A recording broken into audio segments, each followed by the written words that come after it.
How's it going, Diablo player? So sorry it took so long, but now I have finally the all-round fireball build guide here. And this build, as being said, is the strongest all-round build for Sorc out right now. It is an absolute boss killer. It literally kills bosses in 1 second. It is great for pushing the pits from the levels 90 to 100. It can do a little bit more than 100, but I would say it excels like somewhere in the range between 90 and 100. It also is absolutely fine to speed clear Infernal Hordes, since its explosions mainly cover the entire area and you don't really need to move around a whole lot. But it's certainly not a very good build for Kurast Undercity. That being said, why is this build so strong? Unfortunately, it is because of a bugged passive on Fireball, which is going to be the Destructive Fireball, which ends up doing way more damage than intended. So let's see how long this build is actually gonna last before Blizzard is gonna fix the passive and pretty much gonna destroy this build. This build is fairly simple. We just use all the uniques we have in the books, which is going to be the Stuff of Endless Rage, which is going to give us a ridiculous amount of extra damage for our fireballs. And we're going to use the Gloves of the Illuminator, so our fireballs are going to bounce. And besides that, we really just use one little aspect, which is going to be the aspect of 3 curses. Everything else is just going to be handled and carried by uniques in this build. Really don't need to say much more about this build. Make sure to check the sections in the description down below and also check out the planner there. In this build guide I have some additional sections. I have a section about the optimal range you want to play for this fireball. Of course we have breakpoints, and we're gonna have a tier 80 speed pit, a tier 90 pit, we're gonna have a tier 100 pit, we're gonna have destroying all the bosses and Uber Lilith, and we're gonna have Infernal Hordes. So that being said, without further ado, let's go into the actual guide and start with the skill tree. For our skill tree, we put 2 into Firebolt, and then we max out Fireball into Destructive Fireball. So you want to choose Destructive Fireball because this is like right now bugged. You might be tempted to choose this because if you read this closely, Fireball actually does a good amount of burning damage, and if you shoot a lot of Fireballs, you might be tempted to choose Greater Fireball to get more damage out of Fireball.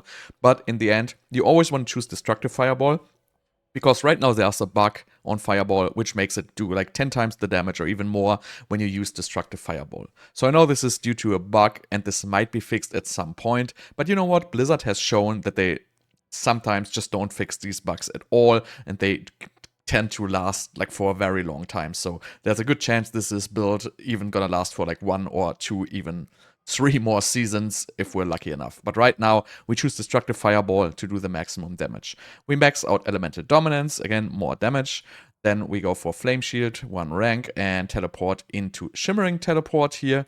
And we just choose Glass Cannon and max it out. Then we go for Ice Blades into Summoned Ice Blades, Lightning Spear into Invoked Lightning Spear. We get our defensive passives here. We get Maximum Conjuration Mastery, and we go for Familiar into Invoked Familiar for the 10% damage buff here. Then we choose 3 points into Inner Flames and 3 points into Devouring Blaze. We go for 1 into Fury Surge, 3 into Soulfire, and 2 into Worms. And then we max out Unstable Currents into Prime Unstable Currents. We get Permafrost into 3 into Hoarfrost, 3 into Elemental Synergies, 3 into Evocation, 1 into Causing Currents, and 3 into Electrocution from the extra damage reduction from our Lightning Spears. And our key passive is going to be Enlightenment.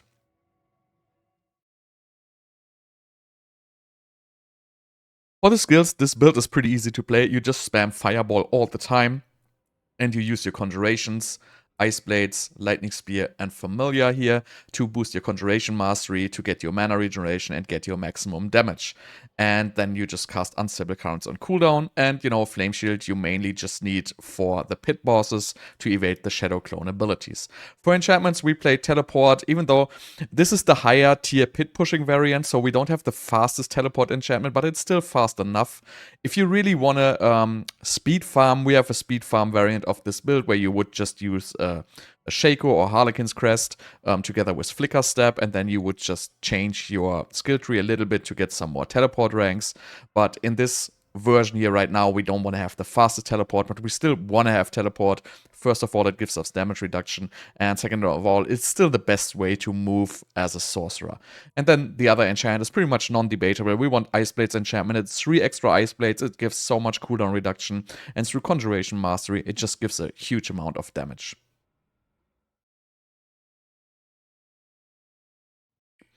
For our items, let's go with the items first. So you want to use Heir of Perdition here. Critical strike chance and also greater FX critical strike chance are both a waste. You don't really need them. So ideally, you want to have greater FX core skills and put all the ranks into core skills in this build. Then we're going to use Shroud of False Death. Greater FX all stats, all masterworking into all stats is the best you can get. For your Gloves of the Illuminator, critical strike chance doesn't matter at all in this build, so unless you're really struggling, you can get a greater FX crit chance, but I don't even need it in this build, so I'm fine with just a regular one. The mana when Fireball explodes, also you don't need a greater FX, it doesn't matter at all. So you want to have greater FX attack speed and greater FX Fireball, which I unfortunately don't have, and you want to have as close to 100% here as possible. You want to double Masterwork Fireball attack speed to hit the 159.8 attack speed breakpoint. Then for our pants, we just go for greater FX intelligence. You should probably have greater FX maximum life, and we go for armor here. And we want to masterwork everything into intelligence. We want to have lucky hit to freeze. And for the defensive, you can go whatever you want. Like whatever you want to like. You can go Worms, which gives you like a decent amount of life regeneration. You can go Flame Shield duration. You can go, you know, whatever you want. You can go armor, you can go life. Just choose whatever you like playing best. I like Worms the most since it gives me a very, very nice survivability if mobs do like heavy damage on me, like if I'm standing in the poison or whatever. Worms pretty much negates it for me. And we're gonna play the Exploiters aspects here. I feel like Exploiters is the best in the dungeon since the increased crowd control duration makes the freeze longer and I get higher damage spikes. And if you do high tier pits, mobs get unstoppable quite a bit. You can also get concussive strikes if you want. It ends up giving you a little bit more boss damage. It's pretty much up to you. I feel like Exploiters is a little bit better in higher pit tiers. Then for our boots, we go for Rakanos Wake here. You want a triple quit cooldown reduction. Ideally, cooldown reduction, greater FX, non-fizz damage, greater FX are great. Rest of the boots doesn't really matter whatsoever. Then for our Stuff of Endless Rage, you basically want to have greater FX intelligence, greater FX Fireball, and it's nice to have a greater FX to cast twice or have a max roll to cast twice. As you can see, I'm only at 88.5%, but you can kind of see the range here. If it's triple masterwork, it's 82.6 to 108.8, so you can kind of feel when you get 100%. And for the masterworking, you want to have all into Fireball here, and then obviously get as close to 90% as possible. For our amulet, you want to have intelligence, greater FX, and conjuration mastery, devouring blaze. Ideally, devouring blaze, greater FX, and masterworking should be a good mix into conjuration mastery and devouring blaze. Here for the tempering, it depends on your Starless Skies ring. So if you don't have a greater FX attack speed or don't have a triple masterwork attack speed on this, you want to get Pyromancy attack speed here instead of fire damage, so you can hit your breakpoints. Unstable Currents cooldown reduction is very good for this build. And again, you want to have, for the masterworking, you want to have a good mix of Conjuration Mastery and Devouring Blaze. I honestly cannot tell you which of the both is better. Then we play the 3 curses here as our offensive aspect. For your Tarasha ring, triple crit cooldown reduction, ideally as close to 25%, ideally, and greater FX non-physical damage, ideally, rest doesn't matter. Starless Skies, we already looked at it, so plus core skills would be important if you could have a second greater FX, but I would recommend try to get one with greater FX attack speed and masterwork everything possible into attack speed here. So for the gems and runes, we use all skulls to get our armor threshold. We use topaz, obviously. And for the rune words, I use Liz Orm here. So it gives me roughly 85% uptime on Warcry. And for the other rune work, I use Tam Zek here to get 100% ultimate uptime. You can obviously play a defensive rune word here if you choose to play an Orange Herald aspect, but I like this variant the most. So if you want to do this a speed farming build, first of all, I recommend lightning builds for speed farming, but this is still a decent speed farming build. I basically just switch out my Harlequin crest here, and I put Liz Gar, so I have max critical strike chance still. And then I just put on Flicker Step, and besides that, I'm really not going to change anything. You're going to go into your skill tree and take the 4 ranks out of Unstable Currents and put the 4 ranks into teleport. So then you will already have a very speedy build. If you want to get a little bit even more speedy, you're going to change your Elemental Summoner board to an Enchantment Master board.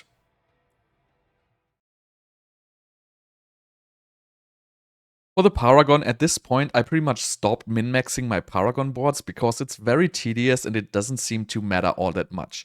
So right now I'm always choosing this square layout in all my Paragon boards, just for the reason when I want to switch a build, I can basically just interconnect these boards and then I can remove any board in between without having to rebuild the entire thing. So I know this layout is not optimal. You could pass through very, like a little bit faster if you do like one board after the other, but I just will build all my future Paragon boards like this, just for the sake of being able to modify them faster and more easily.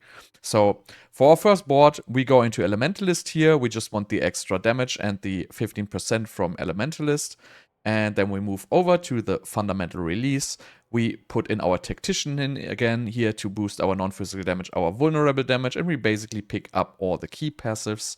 Then we move over to Elemental Summoner. So this one here, I'm playing different than most of the people. Most of the people will play Enchantment Master instead of Elemental Summoner.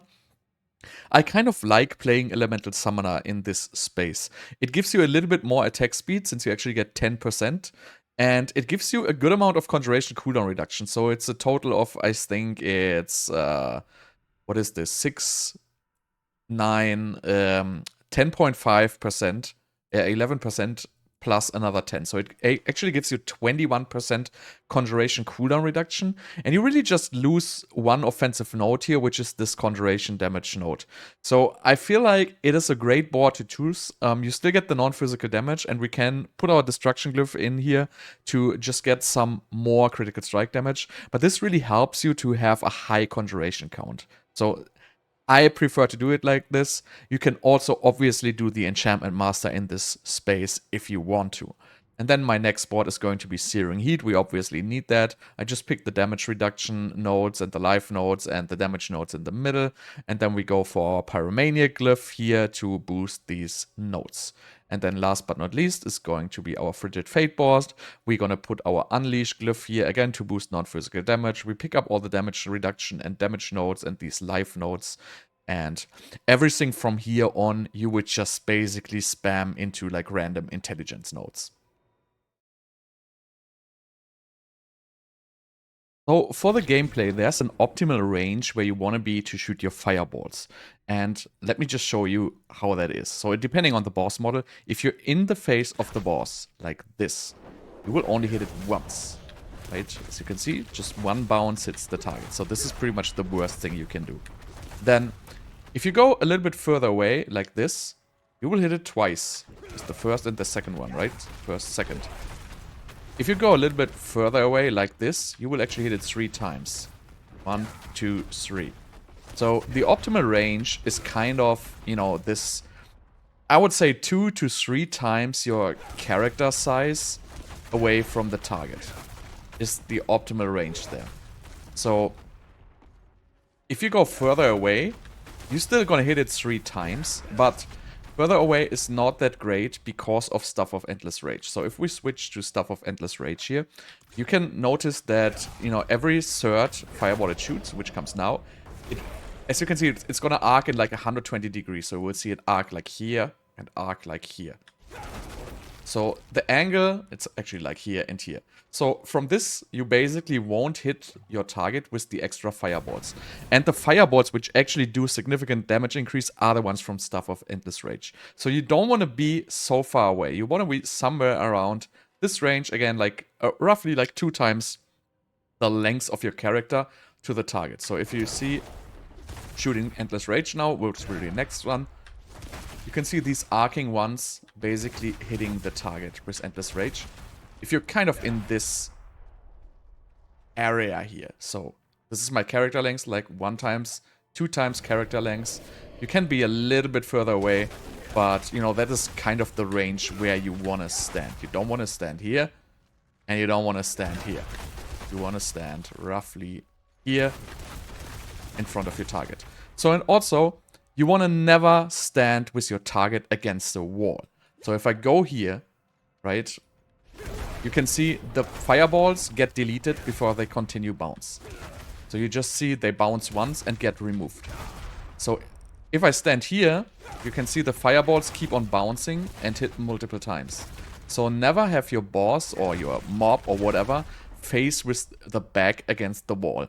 It's much more beneficial for you to just reposition. You know, if you would be like in a high pit, just go away, wait for the mobs to kind of get in the middle and then attack them. Because whatever you do, if you shoot your fireballs against the wall, you would assume they would bounce against the wall and explode 3 times, but they basically just get deleted when they hit a collision object.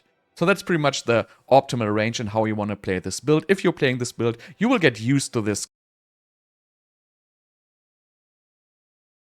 For the Mercenaries, I always go with Voriana, and we go for our Hysteria here for the extra 10% attack speed buff. And then we go for Bloodlust. It's 7 in 22 seconds, so it's like a 30% active time on another 15% attack speed. Which, you know, if you have Enlightenment and you have Voriana, both are going to boost you to 100%. So given the fact that Enlightenment might have an uptime of like roughly 70%, you could add like another 10 to 15% uptime on your max attack speed with this ability. So you will get roughly to like 80, 85, maybe 90% uptime on 100% attack speed. So I feel like this Mercenary choice is just simply the best. And then for reinforcement, I just choose a Heir here for just giving us the Bastion, which is just crazy strong. And in this build, since this is for high tier pit pushing, I actually put it on is it with a crowd impairing effect. So if you get stunned or frozen or whatever, you know, he's gonna throw its damage reduction on you and you just not end up gonna die. And it feels like a very good synergy here. So for the breakpoints, first of all, critical strike chance, you want to get upwards of 88%. That's usually pretty easy in this build, since we are playing Heir of Perdition and Ring of Starless Skies. So we don't really need any extra critical strike chance. If you have a GA critical strike chance on your Gloves of the Illuminator, it even gets easier. As you can see, it is not even required for this build. So you want to get upwards of 88%. Then for the attack speed. So the best attack speed breakpoint, in my opinion, you can reach for is the 159.8% attack speed at 16 frames. You can go for a lower one. I do not recommend trying to get to the 182.51 because that's going to require you to triple crit on your gloves and also temper on your amulet and also masterwork on your amulet. So it's a very high investment to get to the 182.5. So the 159.8 seems to be fairly good and easily to achieve. So to get to this breakpoint, we have 74.8. We're going to add another 10% from our Merc, we go to 84, and then with Enlightenment, we're basically going to be at 100, and also if Enlightenment is not active, but our Voriana buff is active, we're also going to be roughly at 100% attack speed all the time. Then we add 36.8 from our gloves, and then we're just going to add Unstable Currents, and that's going to end up being like somewhere around 161 attack speed. So if you don't have like a triple quit greater affix Starless Skies, absolutely no problem. Just temper Pyromancy attack speed on your amulet. Right, I have fire damage on here, which doesn't even matter. But if you look at these, you can easily get like another 16% attack speed just without any masterworking crits on your amulet. And that's gonna also get you above the 159.8 attack speed breakpoint here. Besides that, there's no real other breakpoints here. The more cooldown reduction, the better, obviously. But so I am running pretty confident with my 22-second unstable currents. So, but I assume everything like below a 25 seconds unstable currents will be great for this build. For the consumables, I always use Elixir of Advantage. 15% attack speed is just way too good to give up on it. Then I use Rediment Buzz for the extra life. We use Soothing Spices mainly for the 150 armor. As you can see, I'm at 1093. So without Soothing Spices, we will be at 950, which is also completely going to be alright. But you know, for the sake of min-maxing, I'm using Soothing Spice here. And then you can obviously use Chorus of War for a little bit. Let's just make it a tiny bit of extra damage here.